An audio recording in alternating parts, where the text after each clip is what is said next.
Welcome to my Wellness Rewired, Hacking Women's Health. Join Larissa and Mallory as they explore biohacking tips for women based on the latest science and research available today. Let them help you unlock your best self. It's time to hack smarter, not harder, together. All right.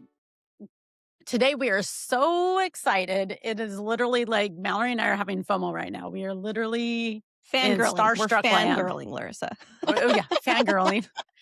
Mallory's keeping me young with all the lingo. All right. Today we get to sit down with a woman who has literally changed millions and millions and millions of people's lives and how they think about when and how and what they eat.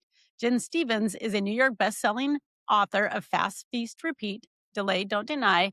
And my favorite is the 28-day start, which I refer out to people all the time when they really want to start. So that book, I literally have referred out to hundreds of people. She also hosts her own long-running intermittent fasting podcast, which we listen to and have listened to for several years. So if you're in that fasting lifestyle, I highly recommend it because it's everyday people stories. And so it's very inspirational based, which I love. And then you can obviously, she has questions and stuff that you can write in and she'll answer for you. She's interviewed hundreds and hundreds of people and their journeys. And it's amazing. So we're very excited to have her. Her own personal journey, she has lost over 80 pounds? 80, yeah. And Wow. you've done fasting for like over a decade? Well, I started and didn't quit in 2014. I started dabbling in 2009, but it didn't stick. So 2014 is when it stuck. And 80 pounds down, maintaining and living my best life. And I love her also because she's a teacher like me. And so she started out as a teacher and now has evolved into teaching millions of people every day about a healthy lifestyle. So it is very fun watching you transfer and help millions of people in such a unique way with help building a healthy lifestyle. So we love your wisdom and we are very excited to have you on our podcast today. Well, thank you so much. Are. I'm glad to be here. You may see a cat pop up every now and then, and she just had her little head in my, she got down, but We love the cat. she likes Ellie to say is hello. welcome. So She likes to be on podcasts. she's a star. She can't right. be behind the screen. Well, her photo is in Delay, Don't Deny. If anybody reads Delay, Don't Deny, in the exercise, I thought you said extra fries. There's like it's like a meme of her. That's her. Oh, that's cute. I'm totally going to go back and look at it. I know. Is that in the new one, in the revised version? It's in both. That same What's in meme is both? in both of them. But the picture is her from 2016. So I've had her for a while. It's so funny because I have all your books right here, but I lend them out. So your books are never here because I'm always lending them out to people. Good. We're changing the world one friend at a time, really. That's how the message of intermittent fasting has spread. And I wrote my first book in 2016. That was Delay, Don't Deny, the first edition, and I self-published it. And nobody would have published that at the time. Of course, they will talk to a New York Times bestselling author, but at the time, I was just a school teacher. What did I know? So I published that. And, it started off small. I had some Facebook groups. People bought it like day one. I sold like 100 and something copies. But as the year went on, after it came out, you could see the sales graph go bloop, bloop, bloop, bloop, bloop, bloop, bloop. And it wasn't because I was marketing it. I wasn't. It wasn't because I was on podcasts. I wasn't. It was 100% word of mouth because people talk to each other. When something works and changes their life, they tell people about it. Are y'all old enough to remember that Fabergé organic commercial? And then she told two friends, and then she told two friends, and then she told two friends. Do you remember that? Am I aging myself? No, I got you. I don't. I'm sorry. People my age and older remember that. And that's really how intermittent fasting has spread, from friend to friend. And it's because it works and you feel so good. It's like such an easy, whenever I talk to anybody and they're having a hard time and they're feeling terrible, I'm like, have you tried this? Because this is such an easy answer to like everything. So it literally does address so many lifestyle issues in one, and it's free. That's the best part about it. It's that is free. the best part. Free, nothing you have to buy. I mean, maybe buy a book, but the first week you'll save money on Just a food. breakfast and Yeah. lattes and snacks and lunch. Oh my gosh. The cost savings is huge. Yeah. This was one we did a whole podcast episode where we talked about like, hacks that you can do for your health, things that are like free versus Right. minimal investment versus larger investment. And we were like, okay, this one, intermittent fasting, it's actually cost savings. It's true. So this is the best one. Although there, when something becomes popular, it's popular when you start seeing products targeted to it. Everybody, you do not Yep. need to buy those products. Do not. And if it Yes. says safe for fasting, it isn't. That's the moral of that story. Seriously. You're the one who taught me a clean fast, Right. what a clean fast was. So Now, if I there was a love that. product that you needed for fasting, I would be selling it to you, but I'm not because there isn't. So Yeah. No, it's so true. Like the point is to not have anything. exactly. Yeah. Less is literally more. Yes. Yep. I totally agree. Well, today what we want to talk about while we have you here on the show with us, we want to go beyond the scale. We want to talk about some of the deeper health shifts that you can achieve. We want to talk about what you've learned from all of the stories, all of the people you've interviewed, and exactly what you do, or what you would recommend people do when they feel stuck, because I know that that's, kind of one of those hard parts, which I feel like your podcast, it's called Fast, Feast, Repeat, right? We have two. Intermittent Yes. Fasting Stories was the first one I did by myself. And I started doing that podcast in 2018. So we have 500 and something episodes of Intermittent Fasting Stories. And that's me and a guest every week. And they tell their story, right? Yes. Yeah. And then the other podcast, named after my New York Times bestseller, is Fast, Feast, Repeat. And I have a co-host on that. Sherry Bullock is my co-host. And on that one, we answer questions every week. We share inspirational stories. We, the celebrations. We answer questions. We have a tweak of the week. Yes. For something that someone has sent in. It's very much a community-driven podcast because our community sends things in to us. And I also have an online community, and they love sending in things, and they get so excited when they're like, my question, you read my question. We're like, yeah, if you send it in, we'll read it. I love listening to it because the tips and just like the information that you're able to collect and share from your community is insanely powerful. I still go and I listen whenever I'm feeling stuck about something, and somebody always has a question or a tweak that I'm like, oh my gosh, I'm going to try that because it totally could apply to me. Like they're in the same place, Right. And that's the best part about having a community. If you're just doing this on your own and you're feeling stuck or struggling, but you're just like, maybe you're listening to Intermittent Fasting Stories where everyone's celebrating, they wrote into me because they're doing well, right?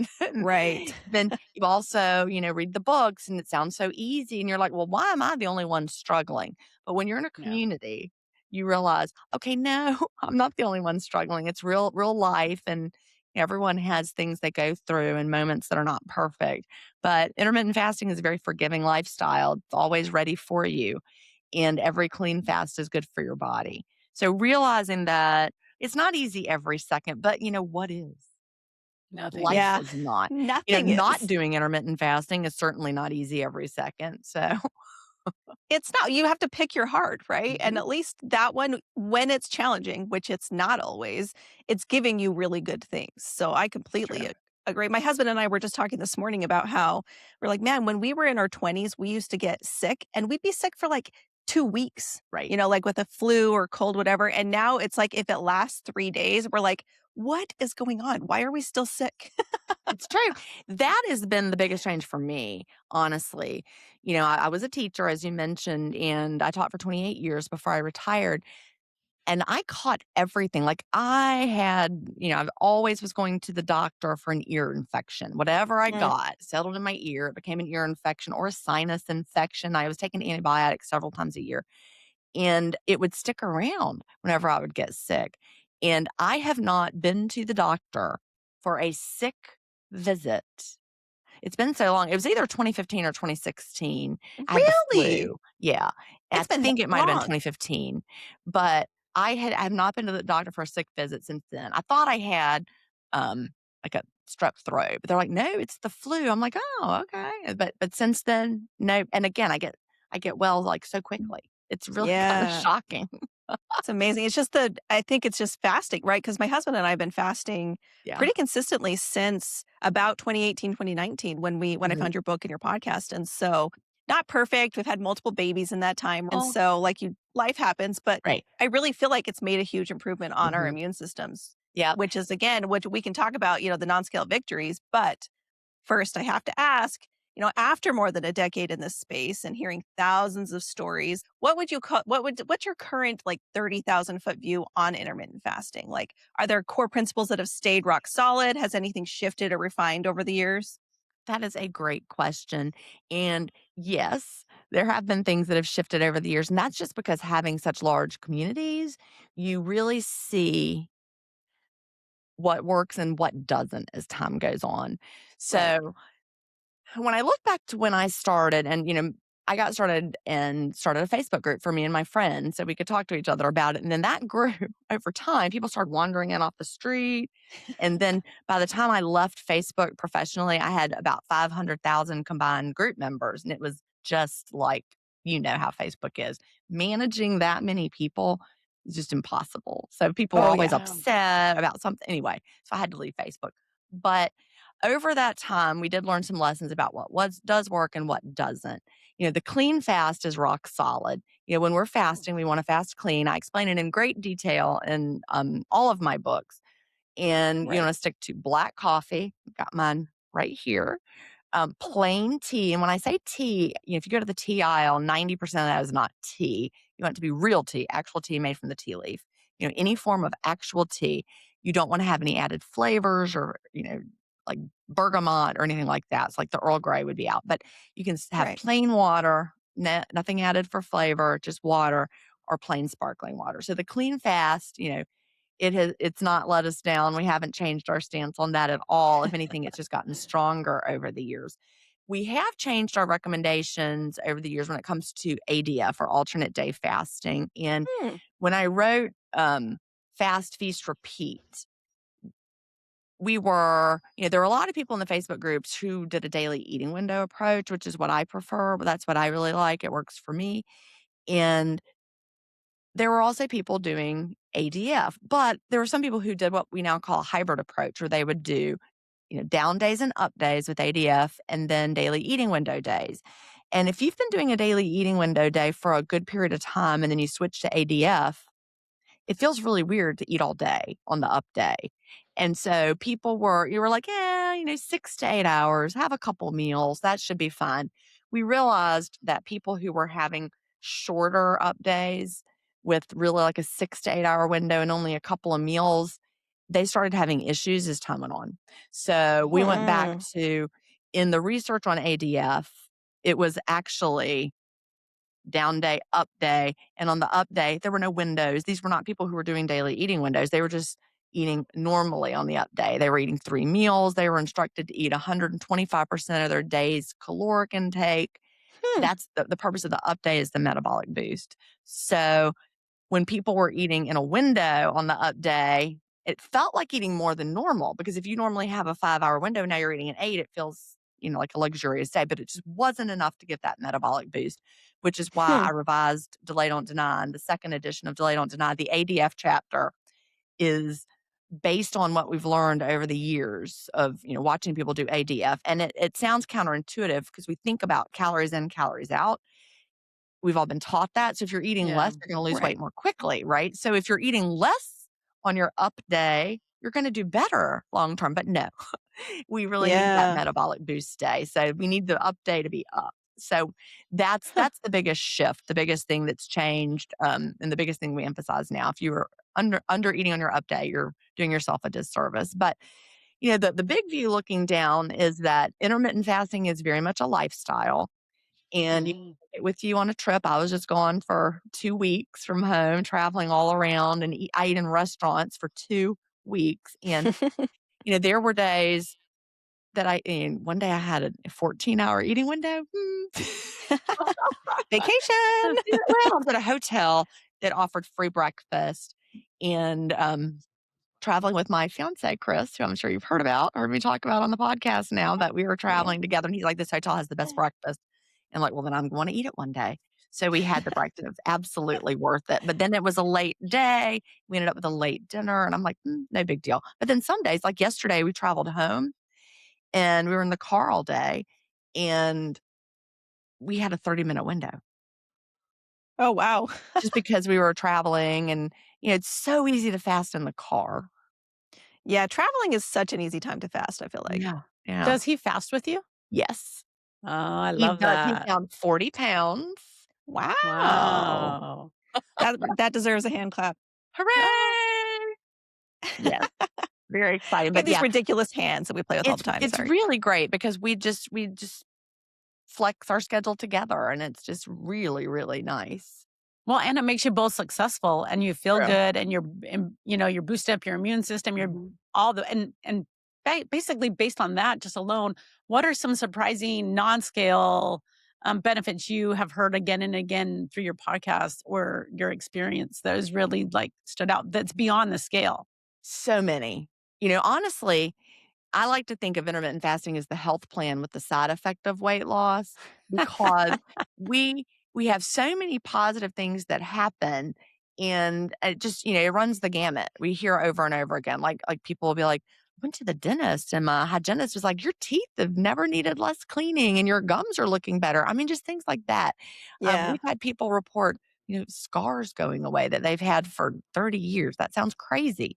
The first Yeah. time I heard that was her name was Donna Doobie, and she was a moderator back in my Facebook days. She's a wonderful woman, and she was a nurse. She had been morbidly obese for decades, Yeah. and couldn't lose the weight, and started intermittent fasting. She's got some ADF in her fasting history, but she had a C-section scar on her belly that from her children that were born 30 years prior, a Wow. thick ropey scar. And as an intermittent faster, the scar went away to the point that it was just like a pencil line. I mean, that sounds made Wow. up. Like, why would you? Wow. No one has scars go away. But when Yeah. we understand with intermittent fasting, we're giving our body a break. And so our body can clean up things. Her body was breaking things down. Our bodies break down protein. There's a process called autophagy, which is our recycling and upcycling systems Right. in our body. And when there's nothing coming in and we're fasting clean, our cells, our body, it's like, well, let's do something. Let's clean up some of this junk that's been sitting around. And that scar tissue was junk sitting around. So that's just, external changes. But people are seeing things externally. Just imagine what it's cleaning up on the inside that you can't see. Yeah, It's all the that's visceral so fat. true. Yeah. Oh, definitely. Visceral Oh, yeah. fat for sure. And, Yep. fatty liver. One of my good friends, Roxy, we met through my Facebook group. She's been on my podcast. She's actually coming to visit next week. I'm very excited. But she Yay. started intermittent fasting and, she's overweight and she had a fatty liver. And she started fasting and she didn't see any weight loss on the scale for months. But she went back to her doctor and her fatty liver had completely resolved. Wow. So it was working Yes, when she internally. was fasting clean, her body was pulling the fat out of her liver. Oh, I And love it. so you just don't even really know that's happening. But the only thing that she had changed was intermittent fasting. So, Wow. yeah. Yeah, I've heard so many crazy. I mean, just listening to the intermittent fasting stories, podcast for years. Some of the crazy, like eyesight getting better. I remember that one. I was like, I didn't even know that was possible. The craziest one that I ever heard, Carl Metz, I believe is his last name. He and his wife Susan came on the show together, and I actually met them in person. They were driving through where I live, and we stopped and had coffee. But he tells the story. He had an injury.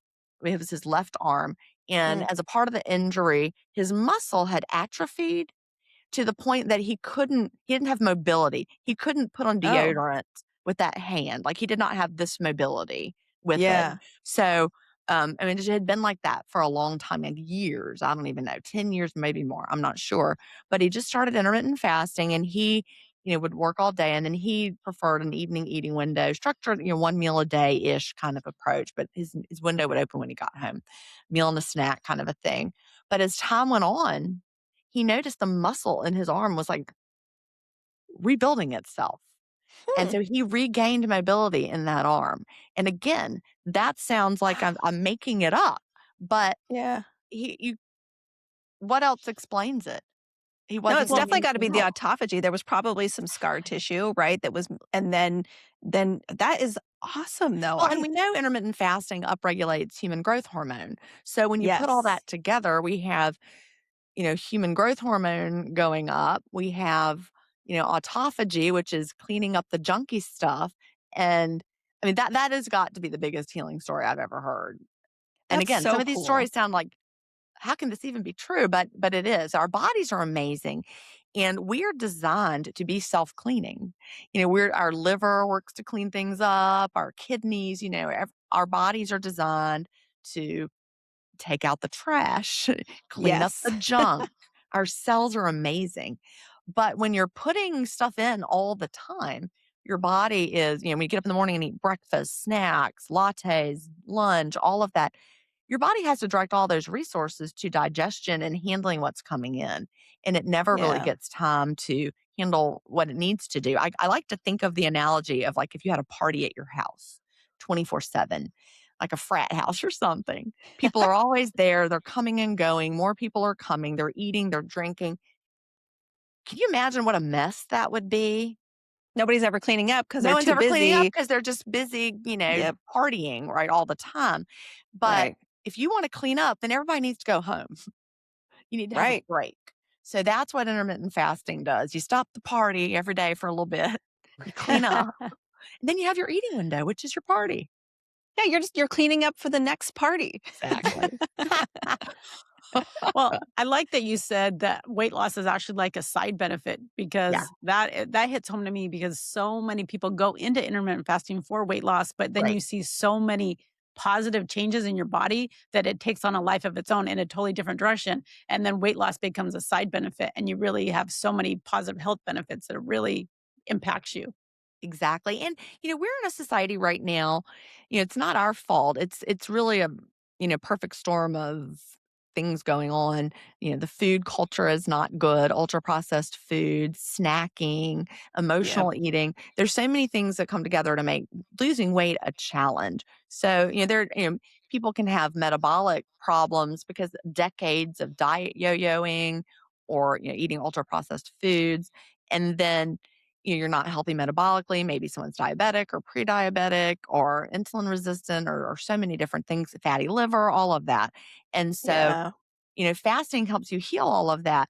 But just switching to, like, let's say a daily 5-hour window might not be enough for weight loss for some people. They may need to look at food quality. And, then there's strategies such as ADF after you've been fasting for a while that can go just a little deeper and do a little more. But there are definitely tweaks everyone can use. So we start with the foundation of intermittent fasting, and then we see, okay, is this giving me, what I'm looking for? If weight loss is your goal, am I getting the weight loss I'm looking for? If not, yeah, that doesn't mean, well, intermittent fasting didn't work for me. I mean, you don't know. Maybe it cleared out a fatty liver you didn't know you had. You Yeah. don't know what it's doing behind the scenes. You don't know how it's right. strengthening your immune system. It's definitely working in the background. You're giving your body time to do things. But the weight loss part, you may need to dig a little bit deeper to see what's going on. That was definitely my experience. Yeah. I think it did so many things non-scale wise, but when it came to like losing the baby weight, Hmm. combating the inflammation of the life that we live, that we just talked about, I've had to do more like looking at the quality of my food, a Right. lot of things because like everybody's body is different and you don't know what it's doing in the background. That's very That's right. true. And it might be too busy doing other things to help you take the pounds off. And so may have to take a closer look. And so, because our audience is women and they're often navigating, hormones, Menopause. perimenopause, menopause, crazy busy seasons of life. I would love to hear like what patterns or observations you've noticed specifically about women and intermittent fasting and if there were any common sticking points or surprising wins when it comes to like their cycles or their cortisol or, Oh, yeah. midlife. First of all, cortisol, everyone is just missing the boat on cortisol. Like coffee, exercise, whatever. Everybody's like, oh my God, your cortisol is going to go crazy. We don't need to worry about that so much. Really, we just Yeah, need to, if you're feeling good and working on self care and not in a constant fight or flight, right.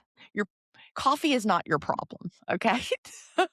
Maybe I the agree. fight or flight stress of your life is the problem. So Yeah. anyway, cortisol is really an overblown concept right now that everyone's worrying about. Fasting is not going to make your cortisol go crazy. No, if anything, it will help it, right? Because it Right. helps you balance your circadian rhythm. Like there's so Yeah. many other factors at play, and cortisol is a good thing. You just have to avoid having too And, much of it at the it wrong goes up time. at certain times. And, like Yeah. exercise raises cortisol, but that doesn't, Yes. so anyway, well, I wish I had written Fast, Feast, Repeat after I went through menopause because I would have talked about some things a little bit differently because, I wrote it before I went through menopause and Mm. it was easy. I sailed through it. Then I went through menopause and it was, I felt like I said, like I sailed through it. But then afterwards, you're a little different. My skin is a little different. I'm a little Mm, saggier. We lose skin elasticity after menopause. Like I said, I'm saggier and squishier. And thank goodness for hormone replacement therapy and for friends who understand it that got me going with it. But, that's yeah. made a lot of difference. But still, I have to be more careful about how I eat after menopause than before menopause. The good thing about my journey is I had a good 5 years or so before I went through menopause. Mm, So I know what happens when you go through menopause or when you go through intermittent fasting before menopause and then afterwards. So I yeah. do think that women who are coming to intermittent fasting on the other side of menopause, you're not going to go back to your premenopausal body. And Right. that is okay. And so we have to be a little more gentle with ourselves as women and take some of that pressure off. So if you're frantic to get back to your premenopausal body, then that's the time to really say, okay, let's think about an aging body. And I've got an aging body and I want to keep it as healthy and strong as possible. But maybe I'm not going to have a six pack abs. And maybe I'm not supposed to. As women get older, it's good for us to have a little more fat reserve. You've heard me talk about the Smart BMI on my podcast. There's a website, you just Google Smart BMI and you put in your height, your weight, your age. And as we get older, we want to have more fat. So like the green Hmm. zone where you want to be shifts a little higher as we age. So, when we're, 75, 80, 85, you want to have a fat reserve on your body in case you get sick. I watched my dad before Mm, he died, he had to be hospitalized. He got really weak really fast. And so hmm, we want to make sure we have reserves and strength in case something happens as we get older. And so right. as we get older, we don't want to just keep chasing skinny Yeah. anymore. Absolutely. Like Yeah. it's more about strength, right? And health Mhm. span versus more of the, vanity projects, I would say. Exactly. But your body's going to be a little different and it's okay. Well, I Yeah. think there's a lot to be said to not look in the rearview mirror your whole life. You really need Right. to own where you're at now and look Exactly. forward and change as your body changes and kind of go with the natural flow and rhythm of life. Exactly. But I would tell people who are going through this, I mean, all is not lost. You can get to a healthy weight if you're not at a healthy weight. But I would encourage everyone who's feeling stuck or go to the Smart BMI website, put your stats and see where you are. You want to get to the green of the Smart Yeah. BMI. And of course, we know BMI is flawed for many ways. It doesn't take muscle into account, that sort of thing. But if you are feeling stuck, you know, and maybe your goal weight is something that was like when you were 25, that might not be a realistic goal weight for you right now. And it also might not be the healthiest weight for you as you're getting a little older. So we just need to recognize that, yes, we can lose weight. There are things we can do even after menopause, but our body is going to be different. It can be strong, but it might be a little saggy, but that's okay. Yeah. We have to embrace our queenager stage, right? Uh-huh. So Exactly. Yes, that's the lesson I am now. I'm about to turn 57. So wow, I I'm never embracing would it. have thought, honestly. Yeah. I mean, I know because I listened, but like you look fantastic. So Thank Yeah, you fasting look has done you fantastic. well.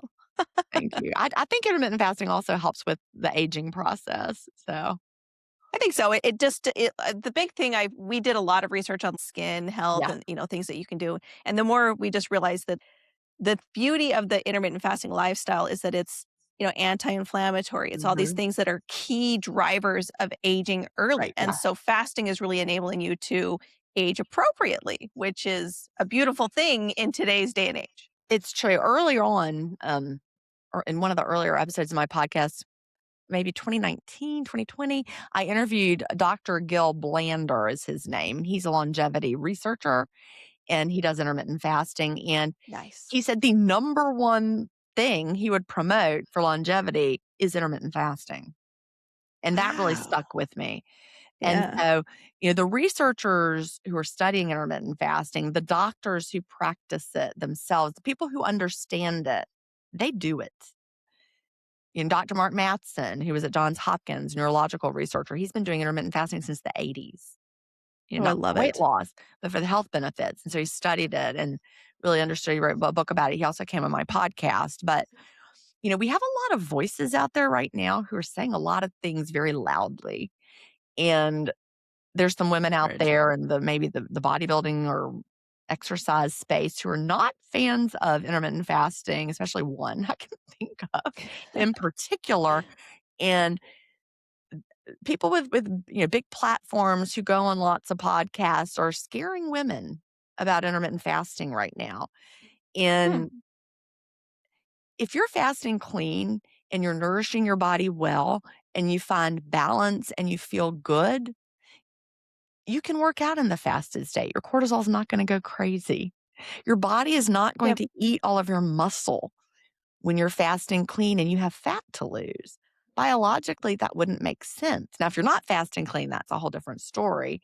But I would encourage people to not outsource your wisdom to alarmists about things. If I want to learn about intermittent fasting, I want to go to someone who understands it, not someone who thinks it's bad, but does never done it. Or researched it, right? Well, the one person I'm thinking of has a lot of research that she'll throw around, and it all sounds really good. And I've seen, I actually just a couple weeks ago also somebody, I can't remember the name of the person who really dismantled her arguments. They're not strong. Someone in my community did that too. They're like, well, these are the things that she said, and these are the studies she cited, and this is why that doesn't match.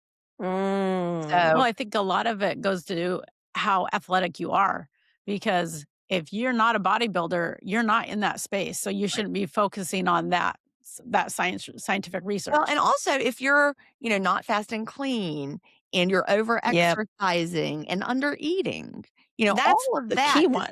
is that's going to give you problems, right? If you're over exercising and under eating, it doesn't matter whether you're fasting or not. That's not good for your body.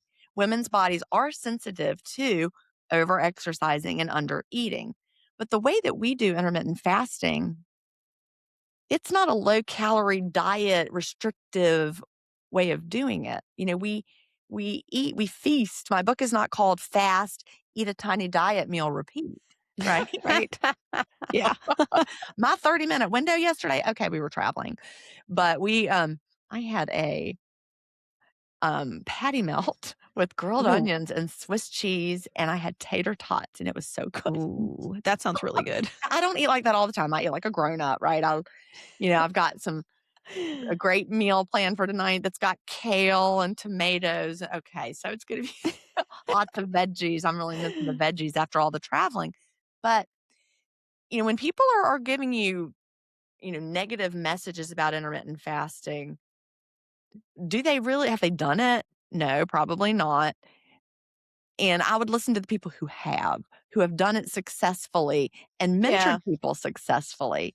If I were someone in the health and wellness fitness space running a gym and people came in and said they were doing intermittent fasting and they had all these problems, I wouldn't know enough about intermittent fasting to know what they were doing wrong. Like they probably weren't fasting clean. They probably were, and you can dig in, you can figure out why they had the problems. The fasting wasn't the problem. It was the lifestyle, something else along the way. Yeah. And so, but if I just were, working with a lot of people who weren't fasting clean and they were doing, ultra marathons and they were under fueling, they're going to have problems. And I'd be like, well, it's the fasting, but really it's the the combination of all of it. Yeah, absolutely. What is bad for women's bodies is overrestriction, over-exercise. Like the example of Olympic athletes. Olympic athletes often lose their periods because they are working out so hard and they have such low body fat because they're so strong. They'll lose their periods. I mean, how many times have you heard people say, don't be an Olympic athlete, it's bad for your hormones? Never. But, and I also like to think of, like the new Ozempic and medication, craze going on right now. And the people that are taking weight loss drugs are eating such a small amount of food because it obviously affects their appetite and they're losing weight. But that's, like a very, very low calorie diet, which is not good for our hormones.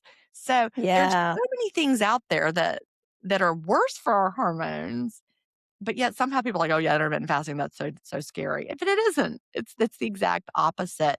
And in fact, it can balance a woman's hormones. PCOS, they've named it something else now, and I can never remember what it is. But PCOS is what we called it for so long, polycystic ovarian syndrome.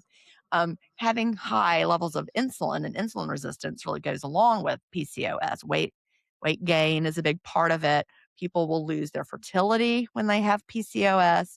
And early on in my podcast, I had Dr. Cecily Ganhart. She's an OBGYN, and she worked with patients, and a lot of her patients were struggling with fertility, and they had PCOS. Guess what she used with them?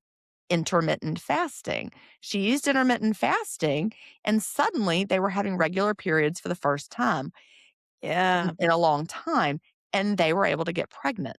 She herself had PCOS. She herself got pregnant after following an intermittent fasting lifestyle. So those are the people who really understand it. And the people who don't like it based on their limited interactions with people who weren't doing well.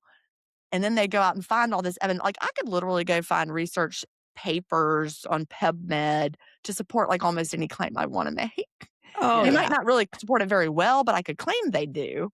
Right. I've actually, one of my hobbies is when I read something is looking up the citations and see. And I'm like, well, that's not really what that paper said.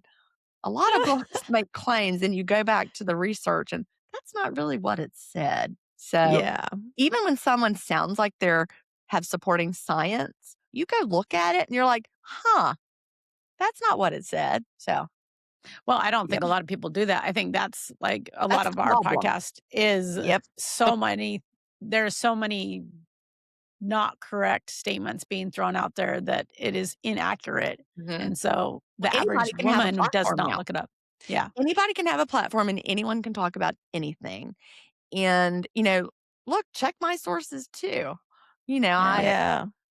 But also, You include a look, lot of 530 resources. episodes where people talk about intermittent fasting has changed their life and the things that have happened for them. And so, people are. Yeah, that's true. We do really try. That's what we try to do here is we're like, let's cut through the BS, right? And let's find stuff that we know for a fact can make a difference. And then a lot of it, you really can't ignore the anecdotal evidence, right? Which is what I think is so big about your Intermittent Fasting Stories podcast is that it's just story after story of people's personal experiences of this being the factor that actually makes a big difference, right? And so you can't ignore that.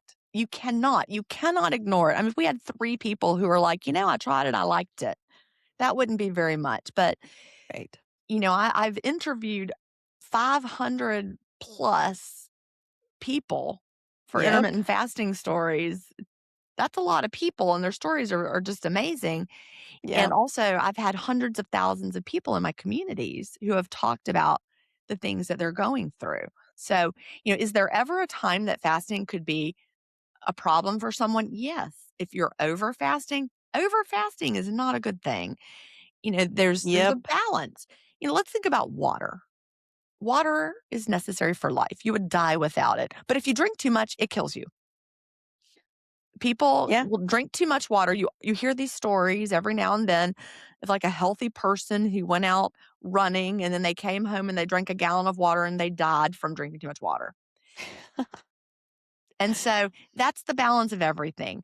There's a sweet spot for fasting. We don't want to overfast. We don't want to underfast. We want to Right. find a balance that gives our bodies time to heal and also gives us time to nourish our body well. For me, that's about a daily 5-hour window. It works really well.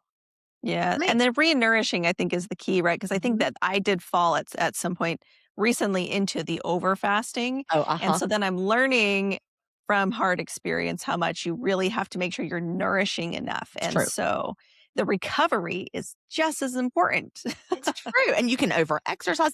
Anything Yep. good you can overdo. Anything you can Yes. overdo.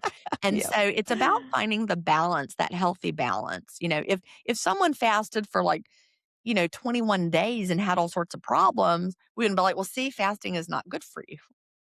Yeah. That person clearly fasted too long, right? Yeah. We're not doing that. And Yeah. so it's all about understanding fasting clean and nourishing your body well and finding the balance that works for you. And if you're someone who's especially active, you may need to nourish differently.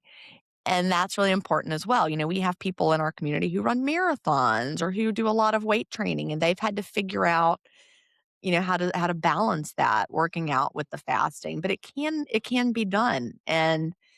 You're going to know when you're feeling right and getting stronger and feeling better. Yeah. Yeah, you definitely feel it. We're going to end with the Rewire rapid fire series of questions. So they're Okay. quick. They're like instant. So don't overthink anything. It's very Okay. like quick and simple Just all right. Fun. and Okay. more fun. And we'll have our hands and we'll clap. I'm super nervous. Oh, don't be nervous. Don't be nervous. It's more of fun and it's more of like, the real life, real like response. Okay. So our Yes. first question is, what's a small daily habit that had the biggest impact on your energy or health? Well, it's intermittent fasting. I cannot lie. Drinking Yeah, that's an black easy one. coffee. Clean coffee. Yeah. Yeah. Black coffee. Okay. Next one. What's a wellness myth or should that you've ditched that changed everything for you? Well, clearly breakfast is the most important meal of the day is the myth for me.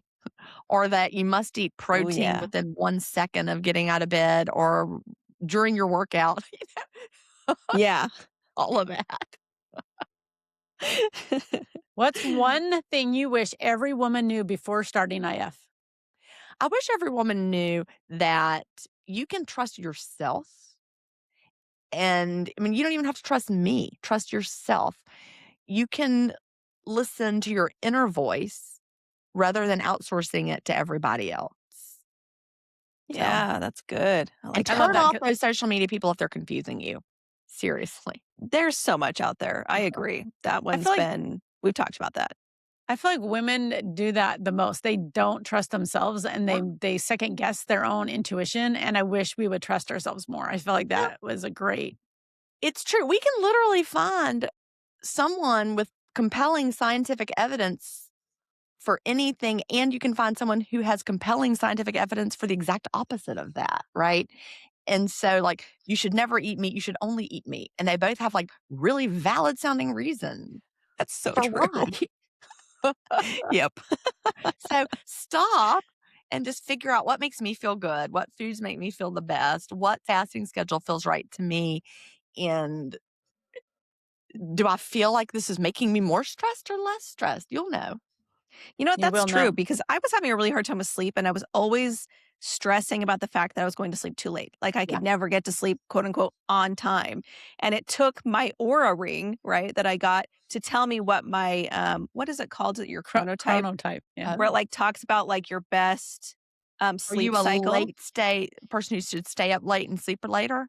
I'm a person that I'm in between, not really late, but not Okay. really early either. And so I was thinking I needed to go to bed at 9:30 or 10. And they're like 11 or 11:30 is fine. This is what fits your chronotype. And it took something else to tell me that for me to relax and be like, okay, Yes. this is normal. But really that's just what's always felt good to me. And I just wasn't listening to myself. That's such a great point. People talk about circadian rhythm as if we all have an identical one. We don't. We all know people who rise with the sun, and we all know people who stay up really, really late, and everything in between. And it's just their natural rhythm. Yeah. Yeah, you really have to listen to yourself because it's the same way with food. There are certain kinds of foods that I know make me feel good, and there are certain kinds of food that I know don't. Yeah. But I don't listen to myself, and it's been years of me training myself to trust myself more. Yeah. Right. Very good advice. Okay. If a busy mom listening to us right now only had time to change one thing about her eating window, like tomorrow, what would you tell her? Now, is this somebody who's already doing intermittent fasting or has never done it? Let's just say that they've been doing it, but maybe they're pretty lax about it. Okay. Well, That's probably most busy moms. tighten it up. If you're getting too lax with it, tighten it up. Fast, clean, a little bit later, and let intermittent fasting be your superpower through the busy days. Because you're doing a million things for a million people, and you might be feeding your kids, and some moms are like, "Wow, it's such a challenge in the beginning, to feed Yeah. them all day, and you're fasting." But really, when you get used to it, that's just another task like doing the laundry. You just do it, and then you're ready to open your window later. And, if you're eating on the go, little bits here and there throughout the day, that's not really good, satisfying eating anyway. If you're finishing the Mm. kids' food, that's not really, giving you what you need. So take the time, wait, delay your window, and have a really good meal. Ooh, yeah. I think that's one of the best things you also taught me. You taught me a lot, but when you eat, to eat well and make sure Yes. it's nutritious and Yep. and well done. So you really like savor that meal instead of it being like I'm just feeding myself to feed myself. Exactly. Yeah. I do love that. All right. So last question. What is one guilty pleasure that actually supports your wellness or that you refuse to feel guilty about? A guilty pleasure that supports my wellness that I refuse to feel guilty about. Well, I don't feel guilty about anything. That's the way to Yes. live. I don't have a guilty pleasure because I think we're meant to have pleasure. If I want Yeah. to have some ice cream, I have some ice cream and I don't feel guilty about it. My body doesn't like sugar. It gives me restless legs if I have too much. So that's Mhm. I've had that for years. It's not from intermittent fasting, but intermittent fasting helped me recognize that it was the sugar. I'd had it for decades. Hmm. But now I'm realized it was the sugar because now I'm eating in a window, so it's a lot easier to notice. So Yep. it's definitely the sugar. So, I don't have a guilty pleasure with it. I'm not guilty, but I still have to be careful because I don't want to have restless legs for sure. Yep. Nope. I understand. Everything comes at a cost, right? It does. Yeah, yeah. Well, Jen, it has been so awesome having you on here. We're fangirling hard. We're so excited. We got to talk to you for a while. So if people want to find you, just tell them the quick places again, and we'll put it in the show notes as well. Well, the best place to find me is jenstevens.com. Jen like gin and tonic, Stevens with a PH. jenstevens.com. And there are links to everything there. The podcast, I have a community. It's at jenstevens.com/community. And the community really is helpful for so many people I who love just it feel like they're personally. alone. I'm glad. They feel like Yeah. they're alone and are struggling and they're the only one who's struggling. But you get in there and you realize you're not the only one who's struggling. And, people are making real friendships in that community. One girl just came on my podcast last week and it hasn't come out yet, but I talked to her last week and she's found some local friends through the community and they're getting Aw. together for black coffee and they got together and assembled salad in a jar for the week together for fun, Oh, that's so cool. real life friendships. So that's really exciting. Well, I think that is what women need. I think women need Oh, we do. community and doing it together and feel Yes. supported. Yeah. I Yeah. love And that. even virtual friends can be real friends. Yeah.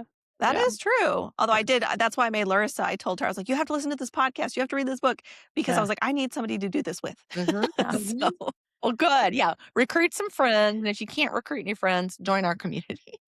yes, I've done both in this case Good. and I love them both. So Good. Well, thank y'all for having awesome. me. Yeah, we love it. And remember, ladies, our mission is simple: to help you truly know your body and take ownership of your health. So our own family health curveballs have pushed us deep into this journey, and what we've learned has changed everything. So now we're here to share it with as many women as possible. So if this episode lit a spark for you, or if you thought of an incredible woman in your life, please share it, hit like, subscribe, and bring some real health inspiration to the women in your life. And we'll catch you guys on the next episode. Yay! We just love these Awesome. ridiculous hands. So funny.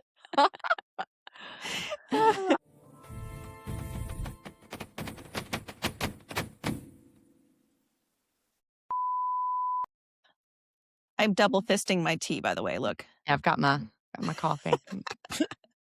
Nice. I have my water with my electrolytes in it. Nice.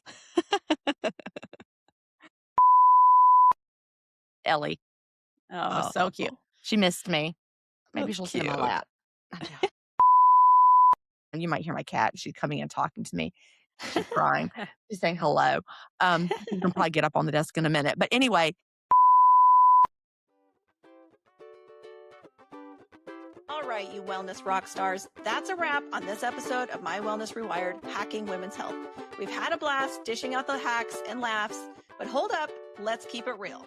Yep, we are not doctors. We are just sharing our biohacking adventures and learning right alongside you. Nothing we say is medical advice, so always, always check with your healthcare provider before trying any new wellness tricks. Absolutely. This podcast is all about inspiration and entertainment, not prescriptions. So join our Facebook group for more sassy wellness vibes. Catch you next time.